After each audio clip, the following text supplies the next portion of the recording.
Assalamu alaikum, karibuni jikoni kwa Aroma of Zanzibar. Karibuni tena kwenye matayarisho yetu ya siku kuu ya Eid al-Fitr. Leo tutatengeneza macarons za chokoleti. Na hapo mimi naanza kutengeneza ganache na nitatumia chocolate za aina mbili, moja chungu na moja maziwa. Lakini unaweza kutumia yote utakayokuwa nayo, na pia sio lazima kutengeneza ganache, unaweza kuweka caramel au buttercream. Na nahitaji grams 120 na nimeweka na chumvi kiduchu pamoja na kahawa ambayo inakwenda vizuri na chocolate, lakini sio lazima.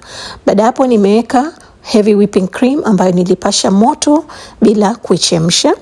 Alafu nimeimwagia hapo nusu kikombe na kufunika. Baada dakika 5 nimefunua na kuanza kuikoroga ili chocolate iyayuke, na pia nimeweka na siagi kijiko kimoja kwa sababu cream bado ilikuwa moto, itayayusha. Na nimeanza hii kwa mapema kwa sababu tunahitaji iset na inahitaji kiasi masaa 2 au 3 kwenye friji. Kwa hivyo utaifunika, utaweka kwenye friji. Baada hapo naanza kupika kataif, na hiyo ni samli kiasi vijiko 2. Na step hii sio lazima, kama hutokuwa nayo au hutohitaji unaweza kutumia chocolate peke yake, lakini kwa vile bado tuko katika trending mode ya Dubai chocolate, nimeona nifanye kataif. Na kataif ni filo dough, sio tambi, ni shredded filo dough. Filo dough ni ile pastry, ni ile inotumika kwenye baklava. Na hiyo ni grams 500 ambayo ilikuwa bado ibaridi, na nisijekata nimeiweka tu hivi. Kama umeangalia video nilionyesha chocolate mousse, nilitumia hiyo kataif. Na kama utafanya nyingi kama hivi, ni vizuri kuiroast kwenye oven, lakini mimi sometimes napenda mashaka, napenda kutumia jiko. Na jiko langu lote lilichafuka, ilinichukua kiasi dakika 45 kuipata iwe rangi nzuri kama hivi.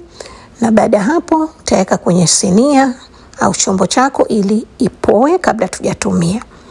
Okay, utaitandaza vizuri. Na sasa hivi niko tayari kutumia, na ninahitaji kidogo tu kwa macarons, sio yote. Na nimeweka hapo kiasi mafungu 2 ya mkono, na kuweka hiyo pistachio paste ambayo inauzwa au unaweza kutengeneza mwenyewe, lakini sijui inauzwa wapi kwa Tanzania. Mimi nimeletewa kutoka Oman. Utaweka na tahini, na kipimo hichi hapa ni uamuzi wako, kama utapenda iwe kavu, kama utapenda iwe tamu. Kwa hivyo utaamua utaweka kiasi vipi.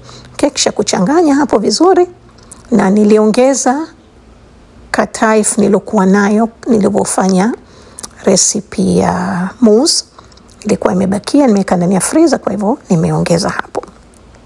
Tutaweka pembeni. Sasa hivi tuko tayari kupima viungo vyetu kwa macarons, na huo ni unga wa lozi, unaweza kutengeneza mwenyewe, na nahitaji grams 500 na sukari ya unga icing sugar grams 60 na unga wa koko grams 6.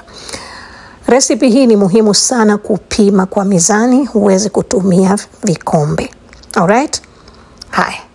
Kama unga wako kama uni wangu hivi unachenga, utahitaji usage zaidi. Na kama utasaga mwenyewe, kwa hivyo utasaga mlaini zaidi. Okay? Kwa hiyo hapo press kiasi mara 2-3 kufanya uwe mlaini zaidi. Alafu tauchunga, na katika kuchunga hapo nimeweka chumvi kidogo. Na pia niliweka na mdalasini kidogo, kwa sababu napenda chocolate ikichanganyika na mdalasini. Ni kidogo sana, usiweke nyingi, kwa sababu macarons ziko very sensitive. Ni recipe ambayo haipendi vitu vingi, otherwise zinakuwa hazitokei. Okay? Sasa hivi tunapima sukari ya kawaida ni grams 45, na ute wa yai grams 50. Na hakikisha kama yai lako liko room temperature kabisa. Na hapo tutaanza kuweka karatasi yetu, na kama ni mara yako ya kwanza au utapenda unaweka karatasi kama hizi, utaprint, ziko template kukusaidia upate shape. Sasa hivi naanza kusaga mayai yangu, na nimeweka sukari hapo kidogo kidogo, yani natumia kijiko cha kulia. Kila baada ya muda, kila nikenda naongeza mpaka sukari yote imalizike. Na kama utapenda kutumia rangi kama nilivyotumia mimi, unaweza kuweka rangi wakati huu au baadaye. Kwenye recipe yangu nilofanya mwanzo niliweka baadaye. Na hii sio lazima kuweka rangi, lakini kwa koko nilotumia ilikuwa haina rangi, haitonipa rangi nzuri, ndio maana nimeweka rangi ya brown. Na kama utatumia rangi, hakikisha unatumia rangi ilikuwa haina mafuta, yani ilikuwa sio oil based. Utapiga mchanganyiko mpaka uwe glossy kama hivi na umeshikana, na ukigeuza bakuli kama hivi haumwagiki. Okay? Sasa hivi tutaweka mchanganyiko wetu wa unga na meweka wote kwa pamoja, na step hii uzingatie kwa makini kwa sababu changanya hapo, nataka usichanganye kwa haraka sana wala kwa polepole sana, yani kiasi. Na nataka mchanganyiko wangu mimi uwe ukiumaga kama hivyo, uwe unamwagika wote kwa pamoja, yani haukatiki nusu nusu. Kwa hivyo kila nikijaribu na koroga mara 2, mara 3, narudi tena kama hivyo. Sasa hivi kama hivyo mchanganyiko wangu upo tayari. Unaweza kutumia kitu kama hichi au unaweza usitumie kama mimi nimetumia mfuko tu kwa kupipe hizo macarons. Okay? Na tray yetu itakuwa tayari. Natumia ule mchanganyiko kama gundi ili nikiweka karatasi isi move. Okay? Sasa hivi naweka na pipe hizo. Sehemu hii ni practice kwa sababu ni pressure. Ukitaka zote ziwe sawa sawa, au unaweza kutumia ile drawing nilikuonyesheni, ni template. Unaingia Google, unaandika macaron template, inakupa, una print. Okay? Kisha kumaliza hapo, nitaipiga hapo sinia yangu chini kiasi mara 4-5 kuondoa ile hewa. Kama hewa ikiwemo, na kuwa na vitobo kama hivi, tutaviweka vizuri.